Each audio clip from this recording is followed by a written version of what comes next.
এইখানে বাবা আছে, বাবা থাপ্পড় খায়া সারাদিন বাড়িতে ফিরে, কাউকে বলে না, তারপর সকালবেলা অটোটা নিয়ে বাহির হয়।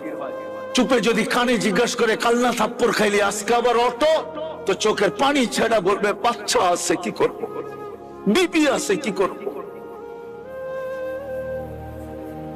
বাচ্চা আছে কি করব, বিবি আছে কি করব। তুমি জানো না তোমার বাবা তোমাকে কি কষ্ট সহ্য করে পালছে। একজনও তো তোমরা হাত উঠাইতে পারলা না। তুমি চোখ বড় করো মানে আরশ কাঁপায় দাও। উচিত ছিল তোমাকে জমিন গিলা ফেলানো, কিন্তু কেন গিলে না? মুহাম্মদুর রাসূলুল্লাহ সাল্লাল্লাহু আলাইহি ওয়াসাল্লাম দোয়া করে বলছিল, আল্লাহ আমার উম্মতকে সমূলে ধ্বংস করেন না। কোন উম্মতের কাহিনী তো দেখি না, সবই তো সমূলে ধ্বংস করে দিবেন, আমার উম্মতকে ধ্বংস করে দিবেন।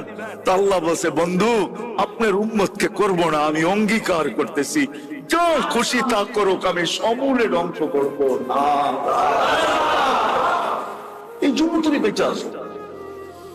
যুবক, তোমাদের পায়ে হাত দিয়া বলি, তোমরা একজন হাত উঠায় বলো যে আমি মা বাবার সাথে চোখ গরম করা কথা বলি না।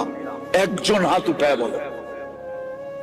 চ্যালেঞ্জ যদি তোমরা একজন হাত উঠায় বলতে পারো যে আমি মা বাবার সাথে কর্কশ ভাষায় কথা বলি না, চোখ বড় করে কথা বলি না, মা বাবাকে ধমকায় বলি না, একজন হাত উঠায় আমাকে দেখাও। যখন সন্তান মা বাবার উপরে চোখ বড় করে, রব্বে কাবার কসম উচিত ছিল জমিনটা ফাইটা যাক আর তুমি ভিতরে চলে যাও। তুমি চিনো মা বাবাকে? ওয়াসাইনাল ইনসানা বিওয়ালিদাইহি ইহসানা।